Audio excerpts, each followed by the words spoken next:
Burn ইনস্টিটিউটের যে রোগীগুলো আসছে সেই রোগীগুলো সম্পর্কে আমরা আজকে আমাদের ভাষায় দ্বিতীয় দিন আর এমনিতে তৃতীয় দিন আমরা পেশেন্টগুলোর সম্পর্কে আপনারা যে জানতে চাইছেন, সারাদিন বসে আছেন, আপনাদেরকে একটু কষ্ট হয়েছে, বেশ কিছুক্ষণ বসে আসেন, এই জন্য শুরুতেই আমি আপনাদের কাছে ক্ষমা প্রার্থী। কারণ আমাদের কিছু কাজকর্ম ছিল, রোগীগুলো সম্পর্কে আমাদের গুছিয়ে নিয়ে সারাদিনের আমাদের মূল কাজ যেটা, যে রোগীদের আসলে চিকিৎসা সেবাটা নিশ্চিত করা, সেই নিশ্চিত করার একটা পর্যায়ে এসে তারপরে আপনাদেরকে আমরা জানাচ্ছি। এবং এই যে পয়েন্টগুলো আমরা তো প্রতিদিনই জানাবো, কিন্তু নতুন যে তথ্যগুলো আসবে সেগুলোই আমরা আপনাদেরকে জানানোর চেষ্টা করব।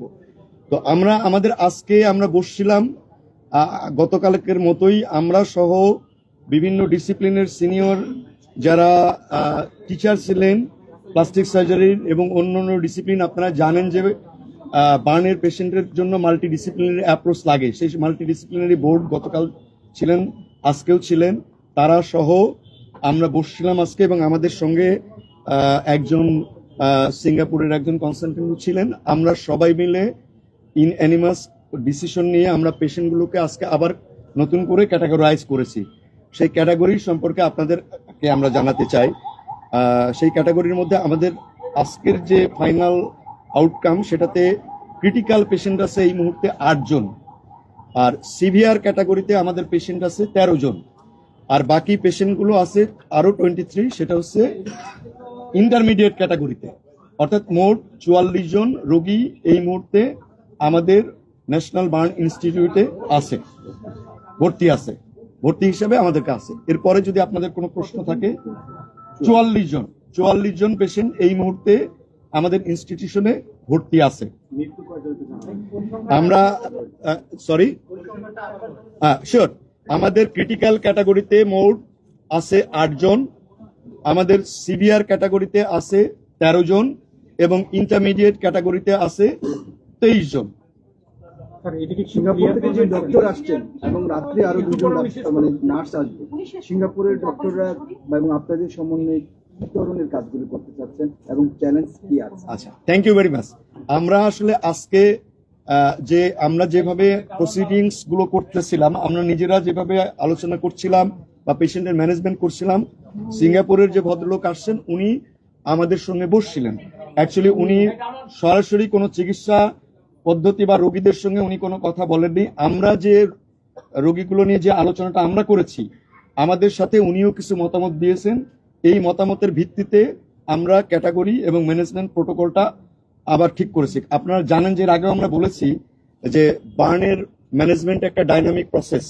এই ডাইনামিক প্রসেসে অর্থাৎ প্রতি ঘন্টায় ঘন্টায় কিন্তু এইটা চেঞ্জ হয়।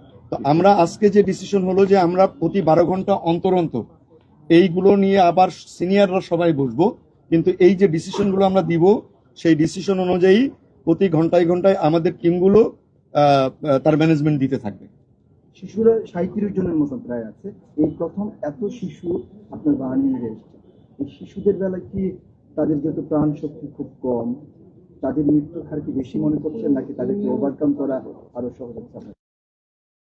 অ্যাকচুয়ালি শিশুরা ডেফিনেটলি আমরা যেটা বলে থাকি অফ এজ, যারা শিশু এবং বৃদ্ধ যারা থাকে তাদের ডেফিনেটলি তারা ভালনারেবল থাকে। ওই পয়েন্টগুলো আমাদের আগের মতো, আমাদের তো এর আগেও শিশুদের ডেফিনেটলি রেগুলার বেসিসে আমরা চিকিৎসা করে থাকি। ওই পয়েন্টগুলো মনে রেখেই তাদের জন্য যেটা প্রযোজ্য সেইভাবে আমরা ম্যানেজমেন্ট প্রোটোকল ঠিক করেছি। আসলে ভালনারেবিলিটি শুধু শিশু বা বয়স্কর জন্য না, অন্যান্য যে পয়েন্টগুলো অর্থাৎ বার্নের পার্সেন্টেজ কেমন, বার্নের থিকনেস কেমন, সাথে ইনহেলেশন ইনজুরি কেমন, এইগুলোর উপরে বেস করেই আমরা বার্নের এই সিভিয়ারিটিটা আসলে নির্ধারণ করে থাকি। একজন করে প্রশ্ন করলে আমাদের জন্য কতজন সবচেয়ে বেশি ক্রিটিক্যাল অবস্থায় আছে, তাদের কি অবস্থা? আমরা বলেছি যে আমাদের ক্রিটিক্যাল পেশেন্ট হচ্ছে 8 জন, ক্রিটিক্যাল পেশেন্ট 8 জন, আর সিভিয়ার পেশেন্ট 13 জন, আর ইন্টারমিডিয়েট গ্রুপে 23।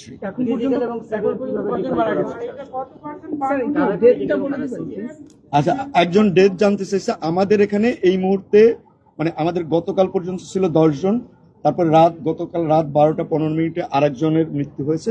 সর্বমোট মিলিয়ে আমাদের হসপিটালে আসার পরে 11 জনের মৃত্যু হয়েছে। আচ্ছা, সিঙ্গাপুর থেকে যিনি এসছেন ওনারা মানে আমরা যে বার্নের প্রোটোকল জানেন যে সারা পৃথিবীতে প্রায় একই রকম। তো আমরা যে ডিসিশনগুলো নিচ্ছি সেই ডিসিশনের সঙ্গে উনি আমাদের সঙ্গে শেয়ার করেছেন, ওনার কিছু ডিসিশনও আমাদের সঙ্গে শেয়ার করেছেন। একসঙ্গে আসলে এটা কোনো একক বা ব্যক্তিগত ডিসিশন না, আমাদের টোটাল যে এক্সপার্ট প্যানেল, সেই প্যানেলের সমস্ত সদস্যের মতামতের ভিত্তিতে ওনারও কিছু মতামত আছে, সেই অনুযায়ী আমরা চিকিৎসা গুলো চালাবো। প্রটোকল সারা পৃথিবীতে এক, সিঙ্গাপুরে ওনারা নিশ্চয়ই আপনার কেস সামারি গুলো দেখেছে সমস্ত পেশেন্টের। ওনারা নতুন কোনো প্রটোকলে মানে আপনাদের যে প্রটোকল চলছে সেটাতে তারা সন্তোষ জানিয়েছে কিনা 1 নাম্বার প্রশ্ন। ওনারা প্রতিদিনই কি আপনাদের সাথে আপডেট করবে, ওনারা চলে যাবেন কবে, 2 নাম্বার প্রশ্ন। এবং 3 নাম্বার প্রশ্ন হলো আপনারা যে মাল্টিডিসিপ্লিনারি অন্যান্য ডক্টর এনেছেন তাদেরকে নিয়ে সমন্বিত কোনো কমিটি করছেন কিনা, এবং আমাদেরকে এই তথ্যটা কতক্ষণ পর জানাবেন। ধন্যবাদ। প্রথম কথা হচ্ছে যে প্রোটোকল সেম, এই কথাটা আমরা বলেছি। আমরা প্রত্যেকটি পেশেন্টকে আমরা আজকে সারাদিনে প্রত্যেকটি পেশেন্ট সময়টা নিয়েছি আমরা এই জন্য ইন্ডিভিজুয়ালি প্রত্যেকটা পেশেন্টের তথ্য আমরা নিয়ে আলোচনা করেছি, ইন্ডিভিজুয়ালি এভরি পেশেন্ট নিয়ে আলোচনা করেছি। আমরা আমাদের মতামত, ওনার মতামত এর ভিত্তিতে প্রত্যেকটি পেশেন্টের জন্য আলাদা আলাদাভাবে চিকিৎসা, অর্থাৎ কিরকম ড্রেসিং হবে, কারোর অপারেশন প্রয়োজন হবে কিনা, ওষুধের কোনো চেঞ্জ হবে কিনা, এইগুলো আমরা ক্যাটাগরাইজ করেছি 1 নম্বর। আর 2 নম্বর হচ্ছে যে উনি কতদিন থাকবেন এই ব্যাপারটা এখনো ঠিক হয় নাই। এই ব্যাপারটা ওনার সঙ্গে আমরাও পরামর্শ করব, উনিও আসছেন। উনি যতদিন আমাদের সঙ্গে থাকতে চাইবেন বা মনে করবেন সেই বিষয়টা আমরা পরবর্তীতে আপনাদের জানাতে পারবো। আমাদের সঙ্গে ইনফ্যাক্ট এটা নিয়ে এখনো কথা হয়নি। এইটা আসলে আমাদের মন্ত্রণালয়, পররাষ্ট্র মন্ত্রণালয় এবং আমাদের স্বাস্থ্য মন্ত্রণালয়ের ঊর্ধ্বতন কর্তৃপক্ষ এই বিষয়টা জানেন। আমি এই বিষয়ে আপনাদের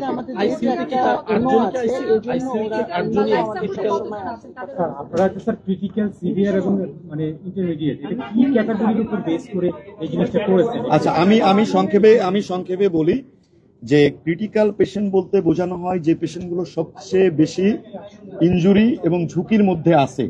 এই পেশেন্টগুলোর ক্ষেত্রে আমরা সবসময় বলে থাকি যে এই পেশেন্টগুলোর সম্পর্কে প্রেডিক্ট করা ভেরি ডিফিকাল্ট, তাদের ভালনারেবিলিটি অনেক বেশি। এই পেশেন্টগুলোকে ক্যাটাগরাইজ করি আমরা এই জন্য যে যাতে করে তাদের জন্য আমরা স্পেশাল ম্যানেজমেন্ট দিতে পারি। একদমই মানে এই পেশেন্টগুলোর পরিবর্তনটা ঘন্টায় ঘন্টায় হয়। এখন যে অবস্থায় আছে 1 ঘন্টা পরে হয়তো পরিবর্তনটা আরো খারাপের দিকেও যেতে পারে, হয়তো স্ট্যাটিক থাকতে পারে অথবা একটু ইমপ্রুভমেন্ট হতে পারে। সেই কারণে এই পেশেন্টের যে কোনো ভালো বা খারাপ নিউজ মুহূর্তে চেঞ্জ হয়। এটা একেবারে সর্বস্তরের আমরা ক্রিটিক্যাল কন্ডিশন বলে থাকি। আর সিভিয়ার পেশেন্ট যেগুলো, সেই পেশেন্টগুলো এটা কিন্তু অনেক ক্ষেত্রে যে পার্সেন্টেজ অনুযায়ী হচ্ছে তা না, এই পার্সেন্টেজ সাথে থিকনেসটা কত বেশি। বেশ কিছু রোগী আছে আমাদের 40%-এর মধ্যে আছে, তারকেও আমরা ক্রিটিক্যালে নিয়ে যেতে হয়েছে, কারণ তার মেকানিক্যাল ভেন্টিলেশনে দিতে হয়েছে এবং সাথে অন্য ইনজুরি অনেক বেশি। তো আর সিভিয়ার পেশেন্টগুলোর ব্যাপারে এটাই যে সিভিয়ার পেশেন্টগুলো আজকে যেটা আমরা অ্যাসেসমেন্ট করলাম 12 ঘন্টা পরে আমরা আবার তার অ্যাসেসমেন্টে হয়তো কিছুটা ভালোর দিকে যেতে পারে, কিছু পেশেন্ট খারাপ হতে পারে। ভালোর দিকে যে পেশেন্টগুলো যায় সেগুলো আমরা একটু স্টেপ ডাউন করি, যে পেশেন্টগুলো একটু খারাপের দিকে যায় তাদেরকে আবার আমরা অ্যাগ্রেসিভ ট্রিটমেন্টের দিকে যাই। সেই কারণে এই ক্যাটাগরিটা করা। আর ইন্টারমিডিয়েট গ্রুপ যেটা, সেই গ্রুপটা আমরা আশা করছি যে সেই গ্রুপের পেশেন্টগুলো হয়তো দ্রুতই ভালোর দিকে যাবে, কিন্তু এদের মধ্যেও যদি কোনো একটা ইনফেকশন হয়ে যায়, সেপসিস হয়ে যায়, তখন কিন্তু সেটা আবার সিভিয়ার ক্যাটাগরিতে চলে যাবে। অর্থাৎ এই যে ক্রিটিক্যাল, সিভিয়ার এবং ইন্টারমিডিয়েট গ্রুপ, এটা একটা ডাইনামিক প্রসেস, প্রতিদিন এটা কিন্তু চেঞ্জ হতে পারে। আজকে যেমন 8টা ক্রিটিক্যালের কথা আমরা বললাম, সেটা আগামীকাল 9টাও হতে পারে, 10টাও হতে পারে। সিভিয়ার থেকে ওখানে চলে যেতে পারে, অথবা ক্রিটিক্যাল থেকে একজন হয়তো সিভিয়ার ক্যাটাগরিতে আসতে পারে। আমাদের এখানে শিশুই বেশি, মানে এর 8 জনের বাইরেও আইসিইউতে আছে। অ্যাকচুয়ালি আরো আমি বলি, আইসিইউ, এইচডিইউ এটাও কিন্তু কোনো স্থায়ী ব্যাপার না। হ্যাঁ, যে পেশেন্টটা মানে আইসিইউ আর এইচডিইউ অনেকটা কাছাকাছি, অর্থাৎ যে কোনো সময় এই রোগীটাকে আইসিইউতে যেতে পারে, যে কোনো সময় আইসিইউতে এইচডিইউতে আসতে পারে। এটা খুবই মানে জরুরি বিষয় না। আইসিইউ আর এইচডিইউ ম্যানেজমেন্ট প্রোটোকল প্রায় সেম, পার্থক্যটা হচ্ছে আমরা অনেক সময় ভেন্টিলেশন দেওয়ার জন্য আইসিইউতে নিই, কিন্তু এটা মনে রাখবেন ভেন্টিলেশন ছাড়াও কিন্তু আইসিইউ শব্দটার অর্থ কিন্তু ইন্টেনসিভ কেয়ার, সেটা শুধু ভেন্টিলেশনের জন্য না, লাইফ সাপোর্টের জন্য না। তার যে মনিটরিং গুলো সেই মনিটরিং গুলো ইনভেসিভ ভাবে হয় সেই কারণে। এই মুহূর্তে কতজন আইসিইউ বিদেশি ডাক্তার উনি কি বলেছেন যে এরকম কোনো কিছু বলেছেন যে আমাদের ল্যাকিংস আছে কোনো না, বাইরে যেতে না, হবে? ধন্যবাদ আমাদের সঙ্গে যিনি কথা বলেছেন উনি মোটামুটি ভাবে আমাদের মানে এই ব্যাপারটা নিয়ে উনি আগেও ওয়াকিবহাল ছিলেন, কারণ উনি নিজেও আমাদের সঙ্গে একসময় কাজ করেছেন, আমরা একই সঙ্গে কাজ করেছি। যে ভদ্রলোক এসছেন তো উনি জানেন এটা, এবং মানে উনি আসার আগেই আসলে আমরা তাদের সঙ্গে কিছু বিষয় শেয়ার করেছি।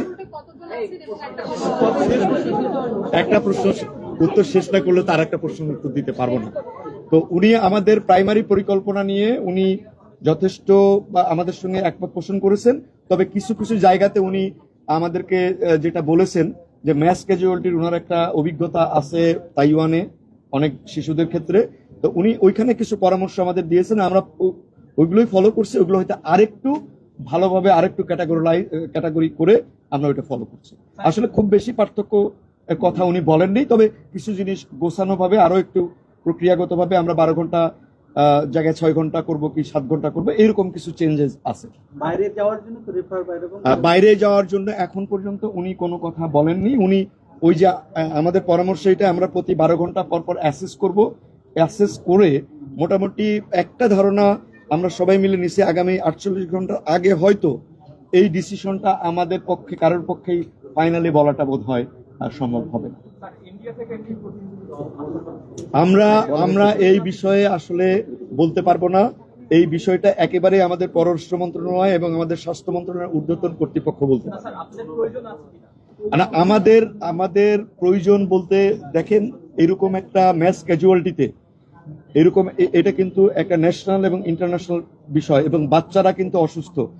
আমরা যদি আমাদেরকে যে কোনো বিষয়ে অনেক জায়গা থেকে ইন্ডিয়া, আমেরিকা, চায়না, বিভিন্ন জায়গা থেকে আমাদের বাংলাদেশেরই অনেক বিশেষজ্ঞ আছে, তারা কিন্তু আমাদেরকে বিভিন্নভাবে সহায়তা করতে চাচ্ছেন, এবং যে কোনো চিকিৎসা সংক্রান্ত বিষয়ে যে কোনো সহায়তাকে আমরা একটা গুড জেস্টার হিসেবে ধরি এবং আমরা সবাইকেই সম্মান করি।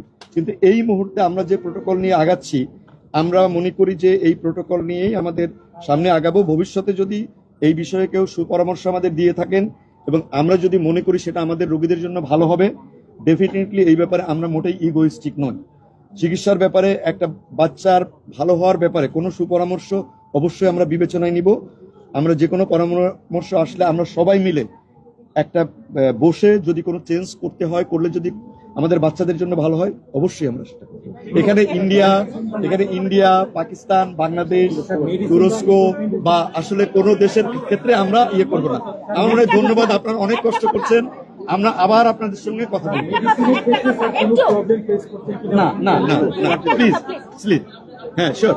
ফেসবুকে ছড়িয়েছে যে এখানে নেগেটিভ গ্রুপের রক্তের প্রয়োজন, বি নেগেটিভ বা এবি নেগেটিভ রক্তের প্রয়োজন। আমাকে আমার বন্ধুরা জিজ্ঞেস করেছেন যে আমি যেহেতু এখানে আছি এটার সত্যতা কতটুকু। না, ধন্যবাদ আপনাকে। আমাদের মাত্র একজন পেশেন্টের ও নেগেটিভ ব্লাড আছে, আর সব পজিটিভ। আর নেগেটিভ ব্লাডেরও বিষয় যেটা আছে সেটা আমাদের কাছে আছে। ধন্যবাদ। আমার মনে হয় না এই মুহূর্তে আমাদের রক্তের কোনো দরকার নাই। ওষুধ এবং স্যালাইন আমাদের পর্যাপ্ত পরিমাণে আছে, এই বিষয়ে মোটেই কোনো সংকট নেই। আমি মনে করি আপনারা অনেকক্ষণ ধরে কষ্ট করছেন, ধৈর্য ধরছেন এই গরমের মধ্যে। আপনাদেরকে আবারও ধন্যবাদ জানিয়ে আমরা আপনাদেরকে প্রতি ঘন্টায় আপডেটগুলো আমাদের মন্ত্রণালয় থেকে যাবে, এবং আমরা যদি নতুন কিছু পাই আগামীকাল যদি আপনাদের জানানো হয়, আমরা কয়েক ঘন্টা আগেই আপনাদেরকে জানাবো যে কি কি বিষয়ে। আমার মনে হয় যে আমরা বাচ্চাদের চিকিৎসার প্রতি সম্মান দিই সবাই। আমি বিশ্বাস করি আপনারা প্রত্যেকেই যারা আছেন তারা এই বিষয়ে ওয়াকিবহাল, যাতে আমরা চিকিৎসা সংক্রান্ত কাজগুলো নির্বিঘ্নে করতে পারি। এবং এই কয়দিন আপনারা যে কষ্ট করেছেন, ভীষণ কষ্ট করেছেন, এবং অনেক ক্ষেত্রেই আপনাদের সঙ্গে কিছু কিছু ক্ষেত্রে হয়তো কিছু অমানবিক আচরণও হয়েছে। আমরা তারপরে আপনারা ধৈর্য ধরে যেভাবে এই বাচ্চাদের জন্য সংবাদ সংগ্রহ করবার জন্য আসছেন, আমি ব্যক্তিগতভাবে এবং আমার প্রতিষ্ঠানের সকল চিকিৎসকের পক্ষ থেকে আপনাদেরকে আবারও আন্তরিক ধন্যবাদ জানাই। সবই সরকার বহন করছে, আর আপনাদের জন্য আমরা ভালো কিছু ব্যবস্থা করতে যদিও পারিনি, তারপরেও একটা ছাউনির ব্যবস্থা করছি পর্যায়ক্রমে। আপনাদের আরো ভালোভাবে যাতে সংবাদ সংগ্রহ করতে পারেন সেই বিষয়ে আপনাদের সাজেশন থাকলে আপনারা দিয়েন, আমরা চেষ্টা করব। ধন্যবাদ। আসসালামু আলাইকুম।